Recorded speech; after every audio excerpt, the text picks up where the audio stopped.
away, take it away, feeling too good to me. Chilling all day, all in your space is where I wanna be. Here in this room, what did you do? I just can't get enough. Too caught up in your love. I've been trying to forget, but you won't let me. Something in my brain wants you. I've been hanging by myself, asking for help, but nothing seems to work on you. Yeah, you always make me feel like home. Yeah, you never leave my thoughts alone. Yeah, you're the reason I'm going out my mind. I just can't stop thinking about you. Hey y'all, welcome back to another video by the one and the only Tiara. If you are new here, hit that subscribe button. It's right there. Hit it. Hit the subscribe button. Stop playing.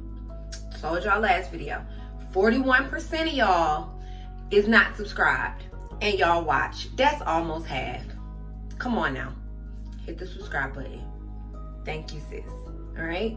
Now, if you want to, you can hit that notification bell, but I ain't tripping about that because we got to do baby steps. Okay. Now, if you are not new here, go ahead and thumbs up this video because it lets YouTube know y'all like this type of content and it pushes us out to all these other people in the world, and we need new friends over here, clearly. Okay. Now, outside of that, today is going to be a makeup and mystery video because I got a story to tell y'all and it's good. Okay, it ain't about my life, but it is a story time. And don't you do that. Don't you skip this video because I said it ain't about my life. Stay, because it's gonna be interesting. It's very intriguing, and girl, it's crazy. It's like this needs to be a movie crazy. All right, so let's just jump right on in. I actually think I'm gonna do my eyebrows. I'm gonna go ahead and shape my eyebrows off camera, and then I'm gonna come right back in a millisecond. Don't you go nowhere. All right, y'all. So this is going to be a story about a lady named Barbara. Okay, it's gonna start off about Barbara, and then it's just gonna take flight. All right. So Barbara was born in Boston in 1922. Okay. Barbara was believed to be the only child. In 1933, when she was 11, her father committed suicide. Okay, so the way he committed suicide was, you know how so her dad, the way he committed suicide was he closed the garage door and, left the car running. Carbon monoxide poisoning or whatever. Okay, and guess who found him? Little Barbara. Which, that must really suck to find your dad slumped over in the car, gone at the age of 11. I could not imagine going through that, or putting my kids through that, or whatever. That's a lot for a young mind to take in. So, needless to say, her and her mom waited for the insurance money, and when the insurance money cleared, they moved. So when they moved from Boston to New York and stayed in the Delmonico Hotel. And I've never been to New York, but the Delmonico Hotel sounds nice. I don't know. If you're from New York, let us know, how's the Delmonico Hotel, which I probably just should have Googled it before doing this. Let's see, does this still exist? Hey Siri. Show me the Delmonico Hotel in New York. Okay, here's what I found. Can you show me pictures of the Delmonico Hotel? Oh, there it is. Okay, it's not really showing much. Oh, there it is. Okay.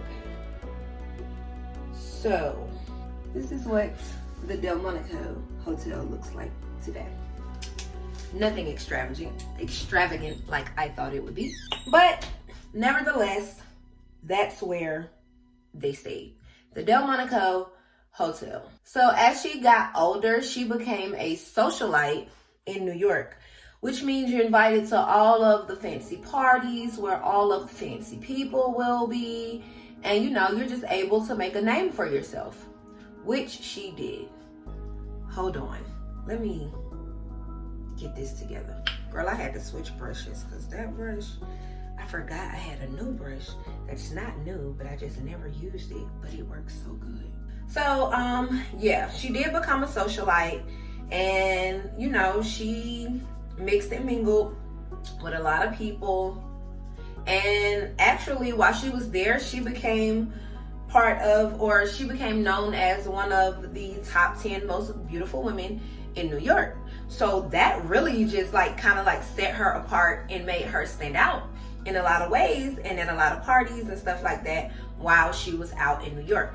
She got into modeling. She was modeling for Vogue, and she was also modeling for Harper Bazaar. And the girl just really seemed to have her shit together, really getting out there, getting noticed by everybody who she felt the need, that she needed to get noticed by. Let me tell you, the chick was out there living her best life. Clearly, she was dating all these wealthy ass men. Sis was having a hot girl summer year round in New York. Now, she seemed to have her shit together to everybody else, but that's not how, things were really going behind closed doors. Behind closed doors, she was actually fighting a mental illness, and her mother was also diagnosed with schizophrenia. Now, back then, it wasn't a thing where it was everybody's business to know your business when it came down to mental health, because mental health was frowned upon. What's wrong with you?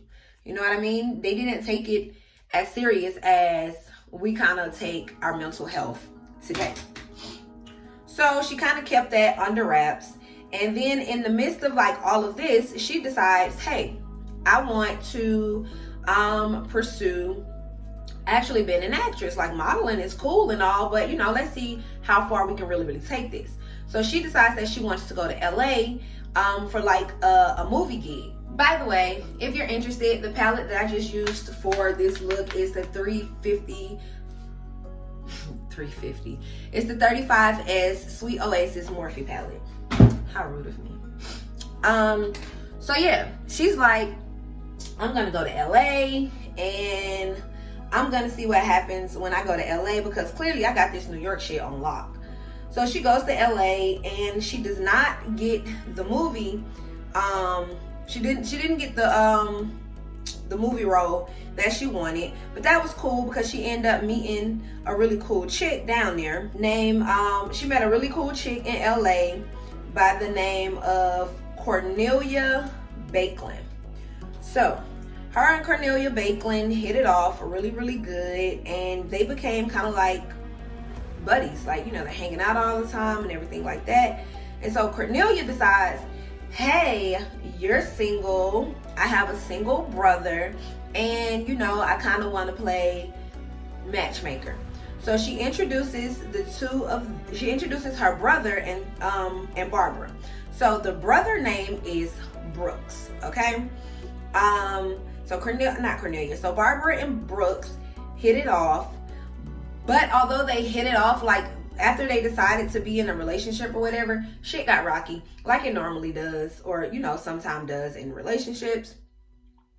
And yeah, it was rocky. But here's the thing about this whole rocky situation, because let me tell you, this boat is going to be rocking for the rest of this story.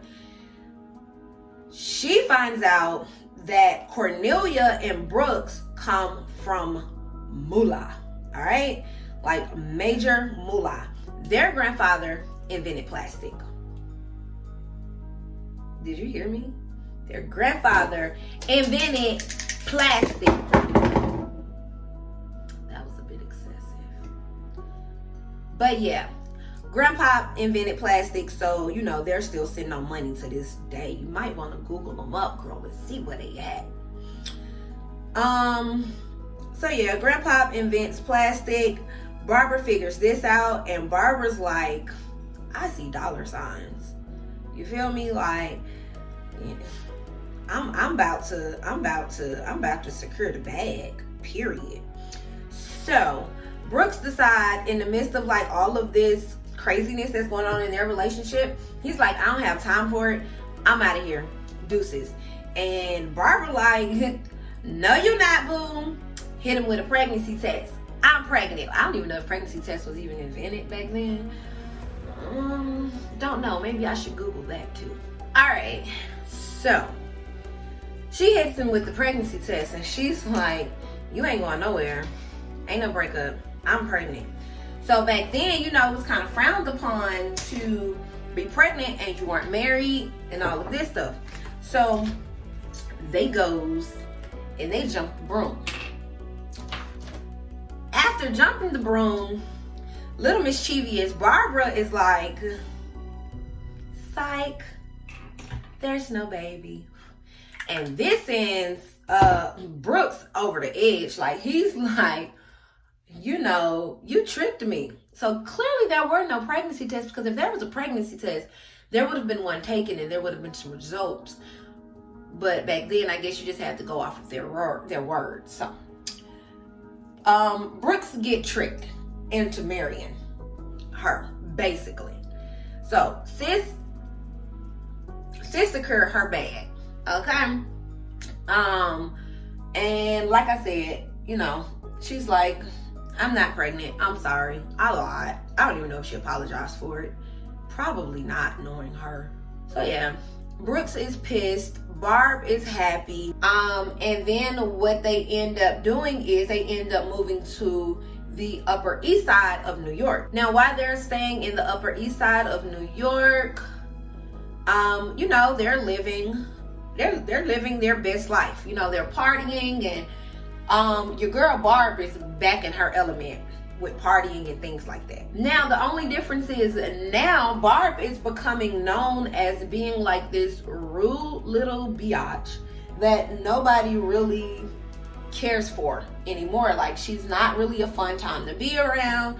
She's rude. She's just like, yeah, you got money, but don't nobody really want to be around you because your attitude is garbage. Now, while your girl Barbara is running around being rude and pissed off to everybody, I guess in a way she kind of had a reason, because her husband was cheating with everybody, and he wasn't cheating with like one chick here, one chick there.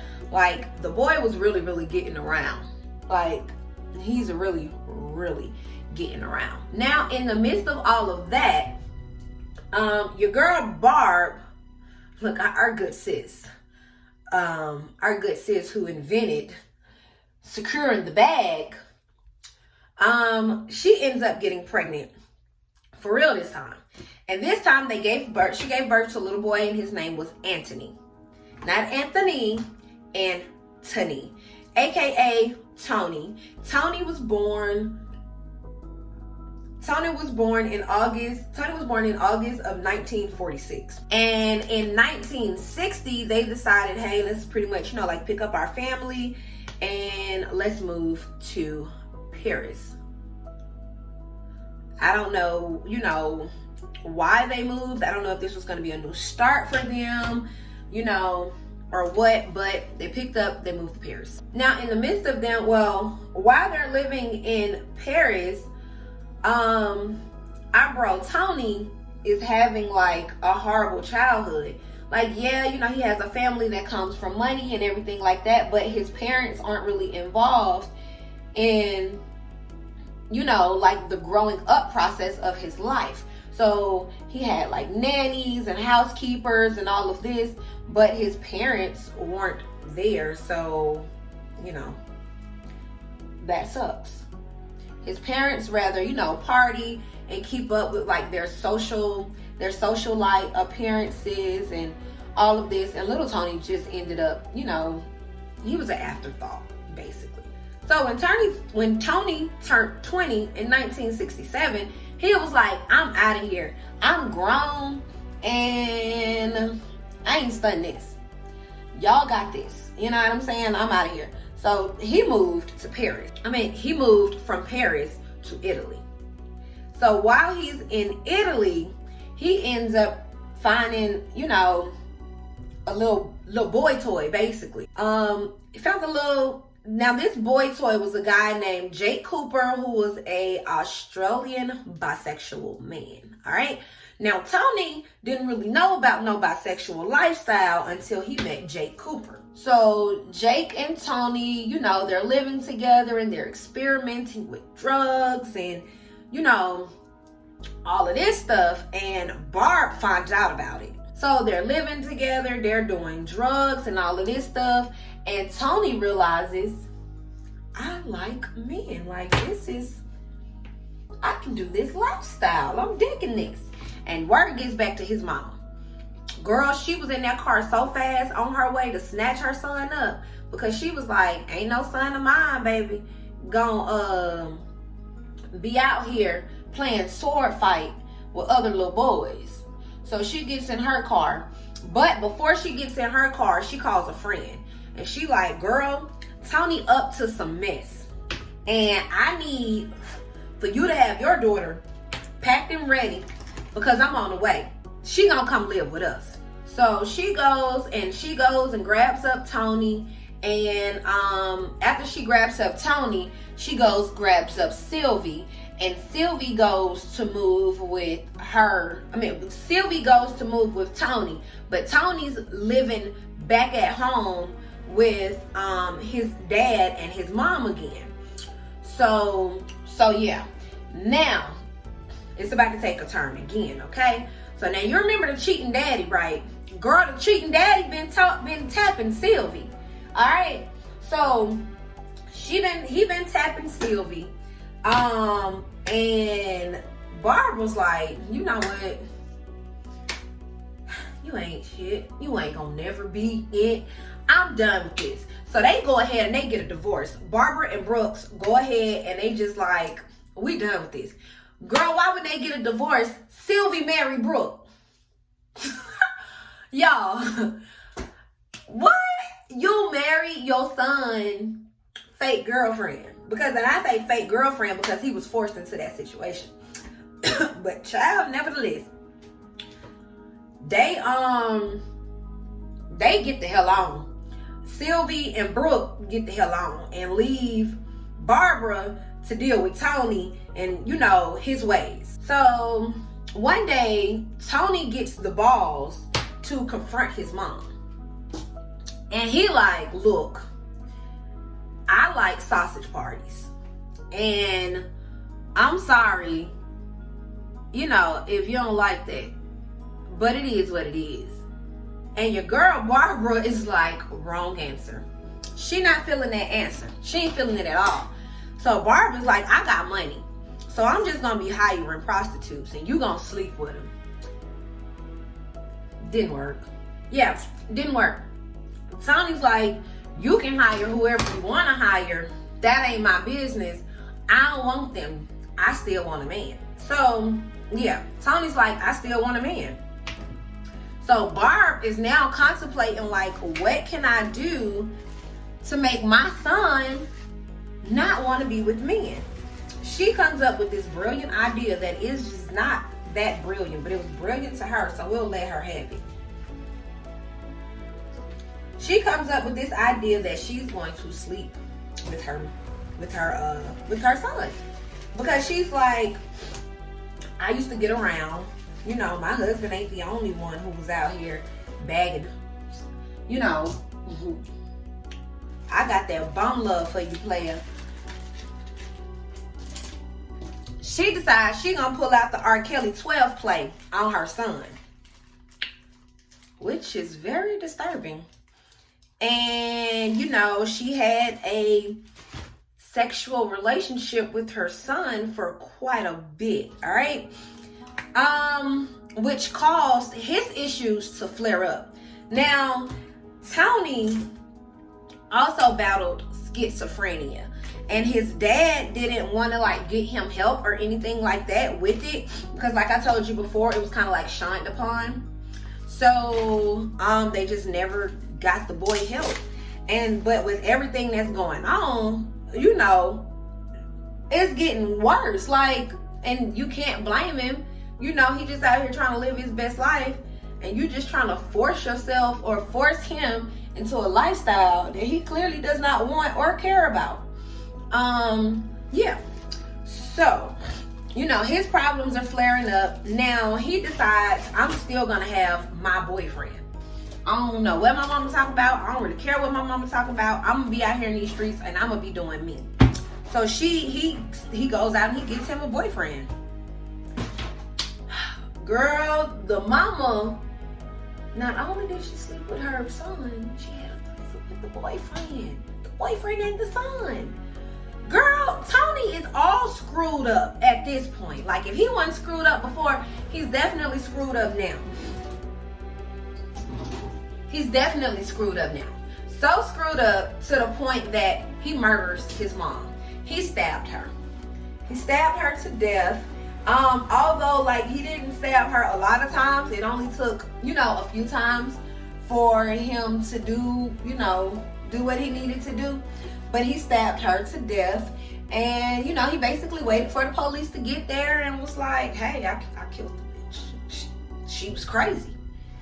And they're like, okay, well, Tony, you know, you got to go to jail. And Tony's like, cool. But he didn't end up going to jail. He actually ended up going into like a psych ward. He was institutionalized in 1980. So yeah, the boy was institutionalized. And after being institutionalized for some years,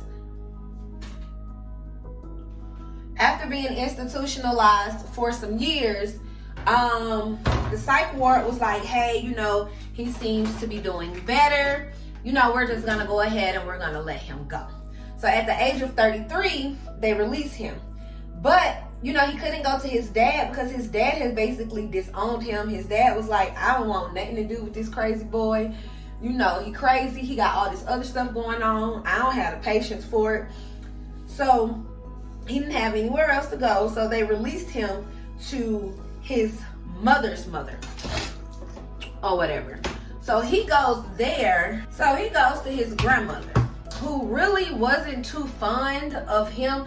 Hell, grandma probably wasn't too fond to nobody. Grandma was probably like, all y'all crazy. My husband was crazy. My husband killed himself. My child crazy. My grandchild crazy. My son-in-law was crazy. She probably like, keep y'all crazy asses on that side of New York. Don't come over here with that. But she let Tony in. So she lets Tony in. Guess what Tony did? Tony done stabbed grandma. Tony, in 6 days. I don't know what the argument was about. Little cereal getting a job. I don't know. But he killed her. I mean, not killed her. He stabbed her. Stabbed her. Another stabbing incident. He stabbed her 8 times and broke some of her bones. And so the police, that like, come on, turn around. Turn around. We go back to jail you go, you know. And so he like, whatever, you know, it is what it is, I guess, you know, it's life. And he goes back to jail. And this time he goes to jail. They were like, you're not doing no institution, nothing. Your little psychotic ass is going to jail. So he ended up getting put up for, you know, he was able to go to court and see, you know, if he could get parole and get up out of there and everything like that. But they had a mishap with the paperwork, because you have to remember, he was not originally from Paris. He's from New York. So it was like a big mix up with like the paperwork and everything like that. And they couldn't get his paperwork together in time for him to get released. And mind you, he had already had like these mental issues. So he got really, really depressed. And he was just like, this is the end. I don't have anything else to live for. You know, I'm just gonna go ahead. I done tried to kill everybody else. I guess I tried to kill myself too. Which is what crazy people usually do. So He killed himself. Long story short. He put a plastic bag over his head and he suffocated himself and he died in prison. Girl, that is a lot. That's a lot. That is definitely a lot. Girl, they need to make that a movie. I'm here for it. I would definitely watch it. It could be a movie, a series. They can do whatever they want to do with that. And I'm going to be there for it with my popcorn, paying close attention and watching. So, if you like these crazy makeup and mystery type of things, then make sure you definitely thumbs up this video. Leave your comments and everything like that down below and let me know how you really feel about it. What are your thoughts on Tony and his mama and his daddy and his hired girlfriend or whatever she was, the threesome, the bisexual Australian boyfriend? What y'all think about all of this? Girl, get the typing and let's get the talking, and I'll see y'all in another video. Mwah. Love y'all.